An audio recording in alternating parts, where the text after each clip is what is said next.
Hello NBA fans, welcome back to our channel. Today, we're gonna take a look at another classic. The Charlotte Hornets, where the buzz began. How the Hornets became a worldwide sensation, ushering in a new brand of basketball in the late 80s to early 90s. Sit back, relax, and let's go back in time. North Carolina is probably better known for stock cars and college basketball, but today pro basketball takes center stage as Charlotte enters a new era. And so Charlotte and Miami will join the NBA fray for the 1988-89 season. Honestly, I did not know where Charlotte was. Where is that? Is that West Virginia? Is that Charlottesville? Or no, it's North Carolina. Oh, okay. North Carolinians knew basketball, but they didn't really know the NBA. This was our first major league team.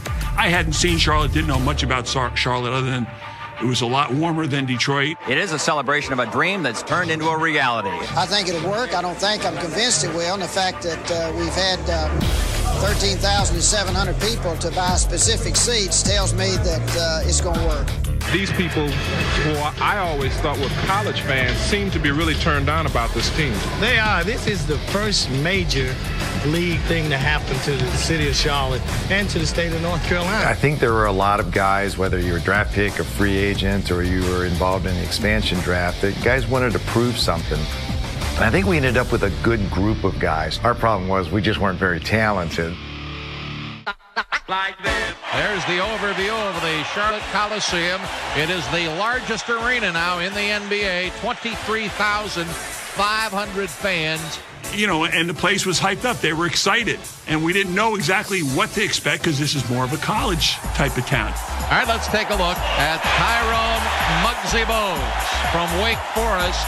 And when we walked in, didn't even know that the thing that they had going on that night, that everybody was going to come in with tuxedos and the ladies were going to have their gowns on, just to see that type of atmosphere. It's basketball time at Charlotte, North Carolina. My teammates, maybe a little butterflies, a little nervous to go out for the first time as a Charlotte Hornet expansion team playing the first game. You know, we played a very good Cleveland team with Brad Daugherty and Mark Price and Larry Nance. Way before LeBron and those guys. Steal by Harper, Reed chasing. We're getting blown out, and I'm thinking this is not good. You know, if they start clapping for the other team after we lose, that's going to be a problem. Some of the folks are heading for the exits. But as we walking out of off the court, the crowd just stood up and gave us a standing ovation. The Charlotte fans give their team a standing O, and that's great. The Cavaliers win it by 40. These people came here and paid good money to come watch us play, and they're staying behind us.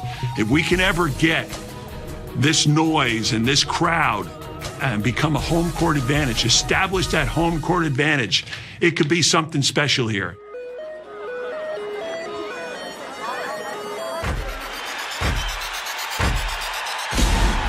Well, here's the guy generally regarded as the best player in basketball history, coming back to his home state. It's Christmas time, the atmosphere was there. For the Bulls game, there was a ticket to be had. And I remember our teammates saying, with Michael's first game back in North Carolina, let's let him get 60 on us. Okay, let's try to keep the game close. Jordan off to the right, shoots it up right at the key, right through. Michael Jordan's got 29, and the game is tied at 97. Hands to Tripucka, his three-pointer out front, good! Charlotte leads by 3 with 1:50 remaining. Jordan on the drive, all the way from the left, lays it in, and the game is tied. This Charlotte club, top here at home. This crowd gives them, they're really something. Some things rolled the Hornets' way in the second half, and now we get down to the final moment, and then that place was a lot. Cross court to Reed, 20-footer blocked by Jordan, tip Rambis, no. Rebound battle, Rambis lays it in, and Charlotte wins the game. It was like we won the championship. It was probably the only good thing I'd done the entire ball game. Everyone was coming to watch Michael. So it was a really cool win for us. You kidding me? We didn't have many of those. The stadium went crazy. The fans went crazy. Organized chaos for a play like that, to beat a team like that. That kind of was the pinnacle as far as putting Charlotte on the map. That gave Charlotte, not only the Hornets, but Charlotte an identity. because they beat the Mighty Bulls on national TV. Everybody saw that. It catapulted that whole consecutive sellout environment for the Charlotte Hornets. I thought it made it official. The Hornets are officially here. They're going to lose most nights. They can officially compete. Watch. It took 82 games to try to figure it out. And maybe we all got it figured out at the end after that first year, because maybe that's why they threw us a ticker tape parade. I don't know. It is. We had a season where we won 20 games, and we had a parade at the end of the season. And so it was a special time for the city of Charlotte. It was an unusual moment that set Charlotte apart. It was Charlotte's way of telling these people, we know you're not good yet, but we want you to know we have your back. And that was a cool thing at the time. That team had a lot of different people on it who were at different points in their career. You know, it was an eminently likable team full of oversized personalities, and you could not have had better ambassadors for the sport in Charlotte. The Charlotte Hornets and the Miami Heat participated in the expansion draft, selecting 23 players, one from each NBA team. That team had a lot of different people on it who were at different points in their career. They collected them. They collected those players. A bunch of us guys just came from programs that, as Coach Dick Harder said, nobody wanted anymore. You know, it was an eminently likable team full of oversized personalities, and you could not have had better ambassadors for the sport in Charlotte. There you go. Welcome to Uptown Charlotte. Here it is. Tell me a guy 5'3" can have that much impact on a game, not only on the game, but listen to the crowd. He's got them excited and on their feet here in Charlotte. There was never been a player in the NBA who was 5'3". Muggs was the heart and soul of our team, because you look at a guy that come in and because of his stature, they think it was a minus for him. Here comes Bones. Oh, I never saw it coming. Muggsy Bones, he got it. He's a 5'3" Jason Kidd. People gravitated towards Muggsy because he was small, you know, and traditionally speaking, basketball players were tall and they stood out. Muggsy blended right on in. I never considered myself an underdog. Probably others have. You know, for me, it was just playing a game of basketball. Del Curry from the Cleveland Cavaliers. Del will always have a place. He's one of the best shooters I've ever seen. Del Curry, one of the best shooters, you know, and actually he produced something that was better than him. And Steph Curry. We were the only show in town back then. Made a couple of threes, a nice little DC for three chance that sticks in your mind. Del was that guy. When that play broke down, we all knew we had to find Del because he could get a shot off against anybody. Next up, for the first draft ever in the history of that franchise, the Charlotte Hornets. I knew I was probably going to go between 5 and 9, somewhere in there. I visited all of those teams from 5 to 9, except for Charlotte. Rex Chapman of Kentucky. Well, Bob, there are 12 players on the Charlotte Hornets. 8 of them now are guards. One of them is sitting with me, Del Curry. Del, your reaction to the selection of Rex Chapman today? You have to remember that a franchise isn't going to be made in 1 year. It's going to take 3, 4, 5 years, so you have to be able to deal with that. Okay, best of luck to you, Del. I was sitting on stage when I heard that the Hornets were drafting Rex Chapman. I went, I'm the 2 guard. What do you mean drafting Rex Chapman? But once I met Rex, we formed a friendship right away. He could play, you know, and back then, Rex was jumping like the brother. Off the bounce, the reverse jam, Rex Chapman. Kendall Gills, he was 6'5", but he played a lot bigger than that. Gill, power dunk with the left hand. Him and Del Curry was the guys who can come off a pick and change the game. Nothing but a pure shooter. They're the #1 pick, so here's the best player on this great team. Great college career, a tremendous amount of hoopla coming in. And it has been the Larry Johnson Show. We laid the foundation, you know, myself, Muggs, Del, Johnny Newman, but you had to get all-star caliber players. And LJ was our first all-star caliber player. So what are you going to do for the Charlotte Hornets? Well, I'm going to go in. I'm gonna basically offer the Charlotte Hornets that I offered, the previous teams I played on. Hard work. I'm going in doing whatever the coach asked me to do, whatever my teammates need me to do, and, just try to win. Alley-oop. Oh! What a play by Larry Johnson. Best player I've ever played with, high school, college, or pro. I saw Larry Johnson just take every big man to school. And here's Larry Johnson.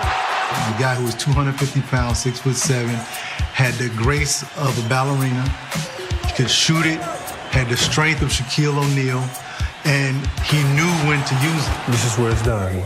This is the gym. Barkley. Then you take that and you add his personality to it. No pain, no gain. Malone. I had to work on the guns right here. He was one of my favorite guys to watch in high school. He's a good-looking dude, solid. Cummings. You know, I'm looking at myself in the mirror, of course. You gotta have that. Golden Glove boxer, really, really tough in them streets. You gotta have the toughness. Ain't nobody tougher than me. And to come in here, make the team relevant pretty quickly, be Rookie of the Year, it kind of justified the franchise in general and their decision to make him the #1 pick.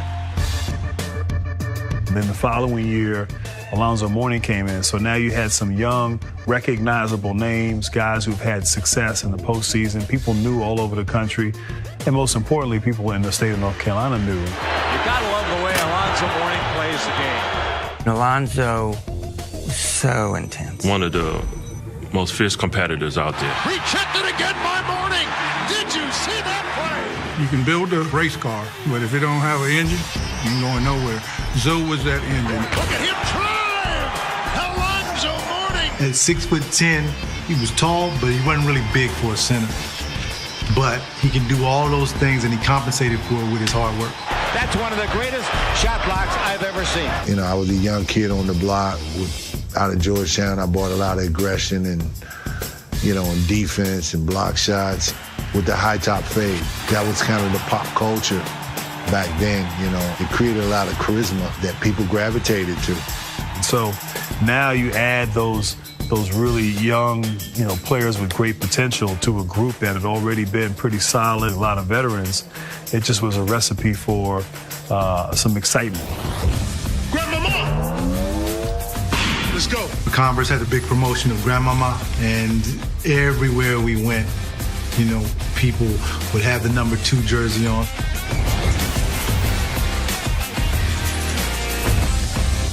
You ready for this? You ready?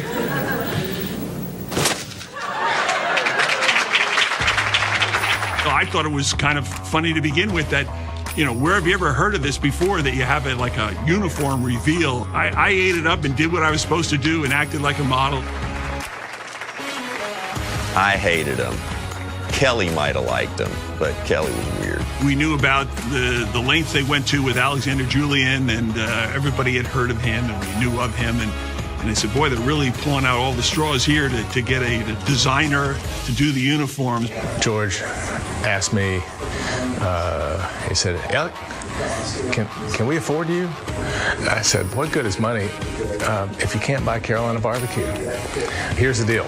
I'll design the uniforms for you for 5 pounds of Carolina barbecue a month to be FedEx to me in Connecticut. I put out a picture on Twitter of that original Alexander Julian with the pleats. They had pleats in them.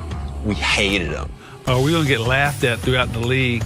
You know, so we had to get used to, okay, well, this is a little different. But they actually looked better on than we thought. And then that ugly shooting shirt we had, the stripes. And I have more people that ask me about, do you still have that thing? Because I would love to have it. They think it's really cool. I guess it kind of is now.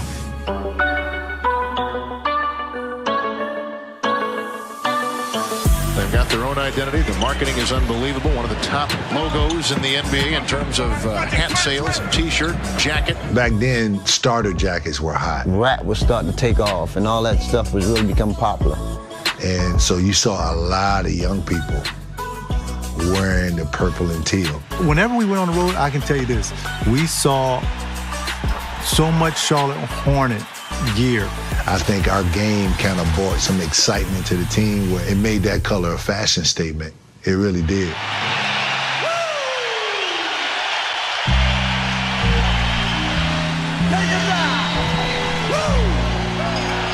It was in to be a Hornet fan. You had the uniforms and the colors and Hugo the Hornet. And that insignia was not like this happy, flying around Hornet. I mean, this is a tough Hornet, you know. This is like an insect other insects didn't want to mess with. George called me and said, we got a name. It's the Charlotte Hornets, and it's named after the Revolutionary War. The English generals saying, watch out for those boys. And around Charlotte, it's a hornet's nest. And Jim Henson, who created the Muppets, his daughter Cheryl was a friend of mine. I got Cheryl Henson to come into the picture, and the first Hugo was actually made at the Muppet studio. I think I was really proud to be doing this project on my own, that it was not a Jim Henson Company project, but I feel like my father was very supportive of my doing it. The opening game, the fans were pumped for anything. And then Hugo comes out and he's dancing and he's like, choo, choo, choo, and he's egging the fans on. Hugo, loved him. Loved him from the very, very first day we saw Hugo. Yeah! That's it. What's too many people out here being intense, though. Right. To Johnson. At the buzzer, it'll count. Hornets win it! It's a defeat of the Seattle Supersonics on Larry Johnson's last second. Unbelievable! During our years of playing, we became an international brand. Converse had a big promotion of Grandmama, and everywhere we went, people would have the number 2 jersey on. Grandmama! Let's go. The Grandmama commercials, brought a lot of attention to our team. Converse was a very popular shoe back then, And LJ was the type of tough player. We knew the Grandmama wasn't going to phase how the opponents looked at him or how he played. You didn't find too many males putting on a dress, especially, in the game of basketball, but he was more secure with himself. He had the right smile. He had the right demeanor. He sold the brand. Grandmama persona, that just blew him up even more. He was the first NBA guy with commercial living and playing, in the state of North Carolina. It was a big deal. Remember, you can't beat what you can't catch. Well, we was building up to this. This was our 5th year in existence. We came in '88. Each year we had draft picks, and each year we try to keep getting better. Hey NBA fans, for more vintage NBA content, don't forget to subscribe to our channel. NBA at its best. Thank you. I saw my jersey, Larry, Muggsy. We had a mural downtown of ourselves. Big play by Alonzo Mourning. That's got to be on every highlight show there is. No pun intended. The town was abuzz. And Johnson will lead another break. Went down somehow. Now fans not only had a reason to go just because it was a social event, they had a reason to go because they thought they were going to win the ball game. We were smart. That was one of the highest IQ teams that I've been on. Everybody kind of knew how to play the game. It just worked, and you'd watch it game after game, week after week, and think, man, these guys have something, and they did. Here goes Rodman. Blocked by Mourning. Well, we was building up to this. This was our 5th year in existence. We came in '88. Each year we had draft picks, and each year we try to keep getting better. Kill him, Mama, kill him! The most successful franchise in NBA history, squaring off against a Charlotte Hornet team who's in the playoffs for the first time ever. You can't get more exciting than the series with the Boston Celtics. We knew we matched up well with them. We weren't afraid at all. We knew we'd have to play well. They had future Hall of Famers on their team. And that was the year that, first year with all Larry, that I had played with all Larry in the NBA. Hale on a post-up move. This is what he's so good at. He's long arms. This Boston show respect to that veteran team, Parrish and McHale. And Boston will take a one-game-to-none lead in this best-of-5 series. You don't like taking that last 3 like that. I'd like to walk off the floor. You've won the game. That gives Alan Briscoe something to say to his guys, or they want to stick another 3 on us here. 1-12 to 101. We need to stop them from executing their half-court offense. That's the one thing we need to do because that's basically all they have. 3 on the shot clock. Here's Bones. Yes! Oh, what a shot! McHale fires. Yes! And we go to a second overtime. Longest game I've ever played in my life. And in double overtime, the Charlotte Hornets with their first ever playoff victory. 2 teams in overtime combined for 3 points. We scored 2. Getting the one game that we got there really gave us the confidence that we needed. The place is electric with emotion. The first ever playoff game here in Charlotte. If we win game 3, we're 1 win away. The Hornets win game 3, leading the series 2 games to 1. And they beat the coach kept telling us, the guys, we cannot win this series by just winning this ball game. To win this series, we got to win 3 ball games, and we got to come out and play just as hard as we did tonight. Hornets get a steal right off the break with Kendall Gill. It was a very tough, hard-fought game. Blocked by Mourning. He stayed with it.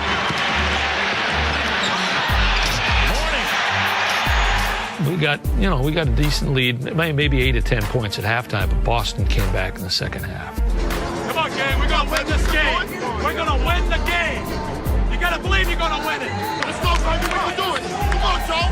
I don't think that the play was for Alonzo. 103, 102, Boston. One ball fake, and I'm like, there's a Chief, and Zoe's not around. I looked, and there was Zoe wide open. Here's Mourning. They threw me the ball. The rest was history. The shot.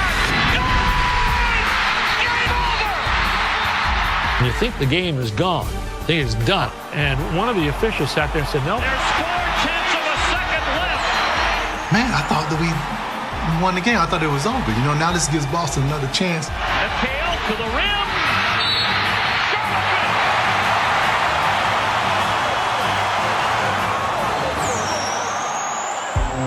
And I really wanted to play one more game in the Boston Garden, or more games in the Boston Garden. But it wasn't meant to be, I guess. I really thought we had him. Alonzo made a big-time shot. He's going to be a hell of a player. That crowd that night, I think, truly helped catapult us to our first playoff series win in franchise history. That was a big step for us. A new franchise, going through the growing pains of the initial years. And we won that series against Boston. We knew that we belonged. Just because it's a small market doesn't mean you don't get attention. Winning gets the attention. We were right there. We were really growing. Everybody on our team was young. We were getting better. The ultimate goal was to one day get to an NBA Finals, and never materialized. I wish we could have stayed together, but you know how it is, contractual-wise. We had a very young core, and if you would have added a couple other pieces, we would have been a team to reckon with in the East for years to come. I often sit there and I think about what we'd be talking about now. Would they have ever left Charlotte and gone to New Orleans? That's seriously in question if you were able to keep that franchise together. It had a very good impact on the NBA by being in a small market and by being successful, selling out for 9 years straight with 24,000 and having 10,000 on the waiting list.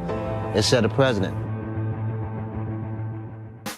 Hey guys, in case you have missed all the great tapes from back in the days, check these out. All will be on our channel. Now, for the first time ever, you can get airtime and come fly with me together for only $29.98. Showing you a side of Michael that you've never seen before. Capture his amazing plays forever. Act now, and you'll also receive this exclusive limited edition career retrospective, highlighting Michael's spectacular achievements. Take it home for yourself, or buy it as a gift for your favorite Michael Jordan fan. Michael Jordan gift pack is available for only $29.98 wherever NBA videos are sold. Or call 1-800-NBA-DUNK. After enjoying all the spectacular action of the NBA Finals, you'll know who reigns as NBA champs. Now go behind the scenes to find out where, when, and how they did it. Call a 10 defense. All this with the official 1996 NBA Finals video. Nothing gets you closer to the NBA Finals. Order yours now. Call toll-free 1-888-8-GET-NBA. Tim Hardaway and Mitch Richmond team up to host NBA Grooves. What kind of music you like? Man, I like all type of music. It's a music video tour of the NBA. You are in the groove, baby. With lots of NBA action. Mixed up with hot music from Blackstreet, Republica, Shaq, Yvette Michelle, and more. NBA Grooves. In stores now through NBA.com or by calling 1-800-NBA-HOOPS. From NBA Video. There is a magic within them, a legendary quality, They are men of miracles. Fly with them in this extraordinary new video, NBA Legacy, Living Legends to Rising Stars. You also get the officially licensed NBA team sweatshirt of your choice. Both the authentic sweatshirt and the video are free with your paid subscription to Sports Illustrated. NBA Legacy traces a line of superstars as greatness is passed from one generation to the next. You also get a great-looking heavyweight sweatshirt featuring the colorful logo of your favorite NBA team. No matter which team it is, it's free when you order 54 issues of SI for only $1.47 an issue. Save over 50% off the cover price. Use your credit card. Call now and get NBA Legacy plus the team sweatshirt of your choice, both free from Sports Illustrated. It's a sports experience like no other. Sports Illustrated. Get into it.